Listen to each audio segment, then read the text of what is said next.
ತಮ್ಮೆಲ್ಲರಿಗೂ ಗೊತ್ತಿದೆ, ಇವತ್ತು ನಾವು ಸೆಪ್ಟೆಂಬರ್ 11 ಅರಣ್ಯ ಹುತಾತ್ಮರ ದಿವಸ ನಾವು ಆಚರಣೆ ಮಾಡ್ತಾ ಇದ್ದೀವಿ.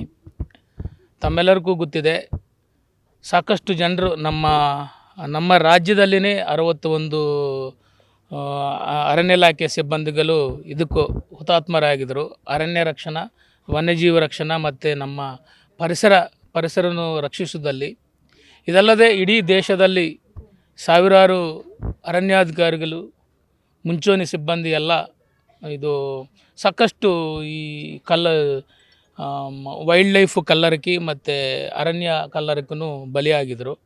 ಸೊ ಅವ್ರಿಗೆ ಮತ್ತು ಅವ್ರ ಫ್ಯಾಮಿಲಿಗೆ ನಾವು ಸ್ಮರಣ ಮಾಡಬೇಕು ಅಂತ ನಾವು ಇವತ್ತು ಪ್ರತಿ ವರ್ಷ ನಾವು ಸೆಪ್ಟೆಂಬರ್ 11 ಅರಣ್ಯ ಹುತಾತ್ಮರ ದಿನಾಚರಣೆ ನಾವು ಆಚರಣೆ ಮಾಡ್ತೀವಿ. ಇದು ದಿನಾಚರಣೆ ನಮ್ಮ ಎಲ್ಲದಕ್ಕೂ ಸ್ಫೂರ್ತಿದಾಯಕವಾಗ್ತದೆ.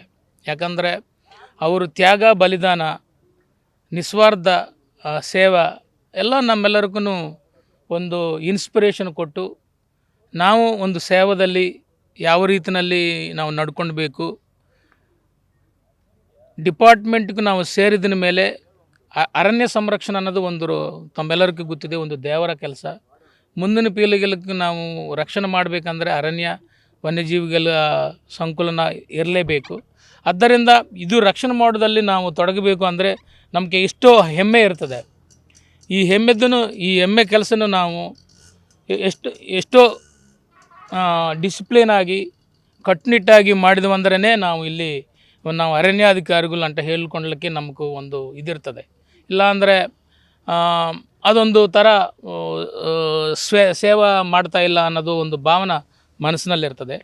ಸೊ ಇವತ್ತು ಮಾನ್ಯ ಜಿಲ್ಲಾಧಿಕಾರಿಗಳು ಮತ್ತು ಮಾನ್ಯ ನ್ಯಾಯಾಧೀಶರು, ಜಿಲ್ಲಾ ಪೊಲೀಸ್ ವರಿಷ್ಠಾಧಿಕಾರಿಗಳು ಎಲ್ಲರೂ ಬಂದಿದ್ದರು. ಅರಣ್ಯ ಇಲಾಖೆ ಸಿಬ್ಬಂದಿಗಳೆಲ್ಲ ಬಂದು ಇದು ಆಚರಣೆ ಮಾಡಲಾಗಿದೆ. ಇದು ನಮಗೂ ಭಾಳ ಹೆಮ್ಮೆ ಆಗಿದೆ ಅಂತ ಹೇಳಲಿಕ್ಕೆ ಇಚ್ಛೆಪಡ್ತೀನಿ. ನಮ್ಮ ಕೋಲಾರ ಅರಣ್ಯ ಟೀಮು ಏನಿದೆಯೋ, ನಮ್ಮ ಫಾರೆಸ್ಟ್ ಗಾರ್ಡ್, ಫಾರೆಸ್ಟ್ ವಾಚರ್ದಿಂದ ಹಿಡಿದು RFOಸು, ಫಾರೆಸ್ಟ್ ಡಿಪ್ಯೂಟಿ RFOಸು, ACFಸು, ನಾವು ಎಲ್ಲ ಸೇರಿಕೊಂಡು ನಮ್ಮ ಅರಣ್ಯ ಟೀಮ್ ಅಂತ ಏನು ಹೇಳ್ತೀವೋ ಅದು ನಮಗೆ ಹೆಮ್ಮೆ.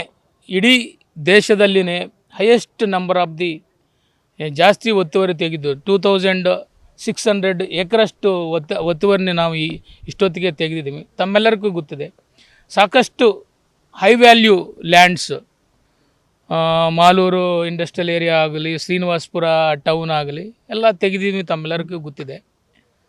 ಸೊ ಈಗ ಈ ಒತ್ತುವರಿ ನಾವು ತೆಗೆದಿದ್ದು ಮೇಜರು ಸಿಂಹಭಾಗ ಅಂತ ನಾವೇನು ಹೇಳ್ತೀವೋ ಅದೆಲ್ಲ ಮುಗಿದಿದೆ ಅಂತ ಹೇಳಲಿಕ್ಕೆ ನಾನು ಇಚ್ಛೆ ಪಡ್ತೀನಿ. ಇನ್ನೂ ಸಣ್ಣ ಪಟ್ಟ ಏರಿಯಾಗಳಿದ್ದಾವೆ. ಅದರಲ್ಲಿ ನಾವು ಏನು ಕಾನೂನಾತ್ಮಕವಾಗಿ ಏನೇನು ಮಾಡಬೇಕಾಗ್ತದೆ, 64A ಪ್ರೊಸೀಡಿಂಗ್ಸ್ ಆಗಲಿ ಅಥವಾ ಕೋರ್ಟ್ ಜಡ್ಜಿಮೆಂಟ್ ಆಗಲಿ ಅಥವಾ ಬೇರೆದು ಎಲ್ಲದನ್ನು ನಾವು ಮಾಡಿಕೊಂಡದು. ಇದ್ರ ಜೊತೆಗೆ ಜಂಟಿ ಸರ್ವೆ ಮಾಡಿಕೊಂಡು ಜನರಿಗೂ ತೊಂದರೆ ಆಗಬಾರದು, ಅರಣ್ಯಕ್ಕೂ ತೊಂದರೆ ಆಗಬಾರ್ದು. ಆ ರೀತಿಯಲ್ಲಿ ನಾವೆಲ್ಲ ಕಾರ್ಯಗಳೆಲ್ಲ ಮಾಡಿ ಎಲ್ಲರನ್ನೂ ಕನ್ವಿನ್ಸ್ ಮಾಡಿ ಒತ್ತುವರಿ ತೆಗಿತೀವಿ ಅಂತ ಹೇಳಲಿಕ್ಕೆ ನಾನು ಇಚ್ಛೆ ಪಡ್ತೀನಿ.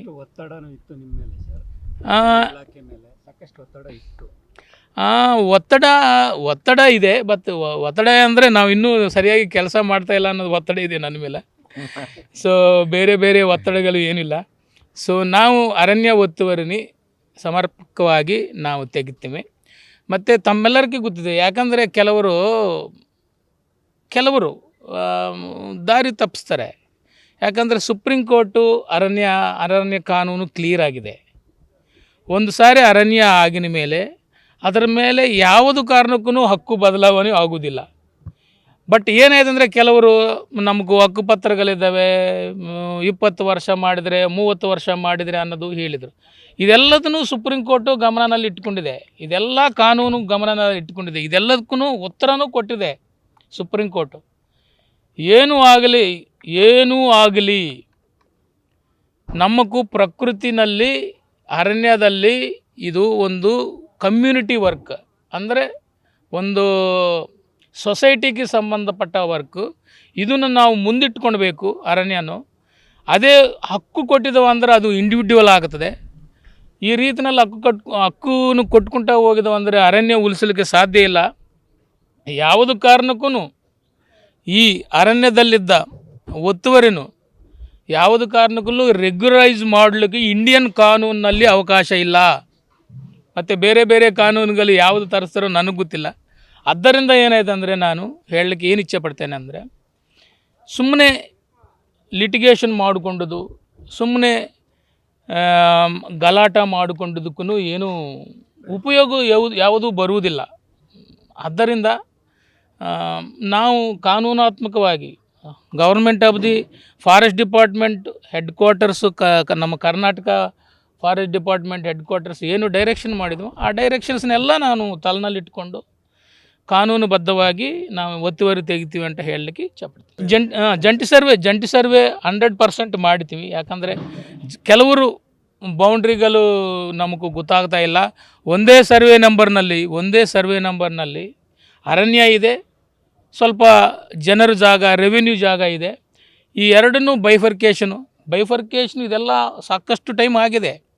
ನಮ್ಮ ವರ್ಕಿಂಗ್ ಪ್ಲಾನ್ ಡಿಪಾರ್ಟ್ಮೆಂಟ್ ಅನ್ನೋದು ಆ್ಯಕ್ಚುಲಿ ಇದೆಲ್ಲ ನೋಟಿಫಿಕೇಷನು ಸ್ಕೆಚ್ ಎಲ್ಲ ಮಾಡಿದ್ದು ರೆವೆನ್ಯೂ ಡಿಪಾರ್ಟ್ಮೆಂಟೇ.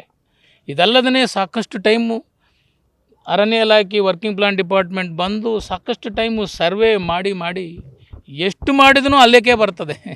ಯಾಕಂದರೆ ಸರ್ವೆ ಅಂದ್ರೇ ಅದು ಯಾವಾಗಲೂ ಬಂದಿನೂ ಅಲ್ಲೇ ಅದೇ ಥರ ಲೈನ್ ಹೋಗಬೇಕು. ಇನ್ನೂ 100 ವರ್ಷ ಆಗಿನ ಮೇಲೆ ಸರ್ವೆ ಮಾಡಿದ್ರೂ ಅದೇ ಲೈನ್ ಹೋಗಬೇಕು. ಆದ್ದರಿಂದ ಕೆಲವರು ಏನಾಯ್ತು ಅಂದರೆ ಜಂಟಿ ಸರ್ವೆ ಹೆಸರಿನಲ್ಲಿ ಡಿಲೇ ಮಾಡೋಣ ಅನ್ನೋದು ಒಂದು ಅವರು ಉದ್ದೇಶ ಇರ್ತದೆ. ಬಟ್ ಅಲ್ಟಿಮೇಟಾಗಿ ಸ್ವಲ್ಪ ಡಿಲೇ ಆಗಿದ್ದೂ ಅಲ್ಟಿಮೇಟಾಗಿ ಓನರ್ಶಿಪ್ ಕೊಡಲಿಕ್ಕೂ ಆಗೋದಿಲ್ಲ.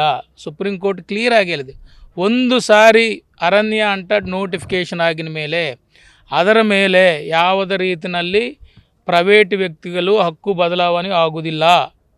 ಇದರ ಮೇಲೆ ನೋಟಿಫಿಕೇಷನ್ ಆಗಿ ಇದರ ಮೇಲೆ ಪೋಡಿ ಮಾಡೋದಾಗಲಿ, ಮ್ಯೂಟೇಷನ್ ಮಾಡೋದಾಗಲಿ, ಹಕ್ಕುಪತ್ರ ಕೊಡೋದಾಗಲಿ, ಅಥವಾ ಯಾವುದೋ ಕೆಲವು ಲ್ಯಾಂಡ್ ಗ್ರಾಂಟ್ ಕಮಿಟಿನಲ್ಲಿ ಇಟ್ಟಿದ್ದರು. ಈ ಯಾವುದೋ ವ್ಯವಸ್ಥೆಗಳು ಅರಣ್ಯ ಮೇಲೆ ಪ್ರಭಾವ ಬೀರಲ್ಲ. ಒಂದು ಸಾರಿ ಅರಣ್ಯ ಆಯ್ತಂದರೆ ಅದು ಅರಣ್ಯ ಥರನೇ ಉಳಿತಾ ಇರ್ತದೆ. ಕೆಲವರು ಏನೋ ಹಕ್ಕುಪತ್ರಗಳು ಮಾಡಿದರು ಅಂದರೆ, ಕೆಲವರು ಏನೋ ಒಂದು ಗ್ರಾಂಟ್ ಮಾಡಲಿಕ್ಕೆ ಸೃಷ್ಟಿ ಮಾಡಿದ್ರು ಅಂದರೆ ಅವ್ರ ಮೇಲೆ ಕಾನೂನು ಕ್ರಮ ಆಗ್ತದೆ ಅಂತ ಹೇಳಲಿಕ್ಕೆ ಇಚ್ಛಪಡ್ತೀನಿ. ಬಿಪಿ ಶುಗರ್ ಪೀಡಿತರಿಗೆ ಇಲ್ಲಿ ಸಿಗುತ್ತೆ ಸರಳ ಪರಿಹಾರ. ಬೊಜ್ಜು ಸಲೀಸಾಗಿ ಕರಗುತ್ತೆ. ಸ್ಟಂಟ್ ಹಾಕಿಸಿದ್ರೆ ರಕ್ಷಾ ಕವಚ ಸಿಗುತ್ತೆ. ಹಾರ್ಟ್ ಪ್ರಾಬ್ಲಮ್ಗೆ ಇಲ್ಲಿದೆ ಸೊಲ್ಯೂಷನ್. ದುಬಾರಿ ಖರ್ಚಿನ ಬಗ್ಗೆ ನೋ ಟೆನ್ಷನ್. ನಿದ್ರಾಹೀನತೆ, ಮಾನಸಿಕ ಖಿನ್ನತೆ, ಉಸಿರಾಟದ ಸಮಸ್ಯೆಗಳಿಗೆ ಸ್ಪೆಷಲ್ ಸಂಜೀವಿನಿ ಮಂತ್ರ. ಜೀವ ಸಂಜೀವನ ನ್ಯಾಚುರಲ್ ಲೈಫ್, ಚಾಮರಹಳ್ಳಿ, ಬೇತಮಂಗಲ ರಸ್ತೆ, ಕೋಲಾರ. ಹಿಂದೆ ಕರೆ ಮಾಡಿ 944-955-2230 ಅಥವಾ 9481-618-444.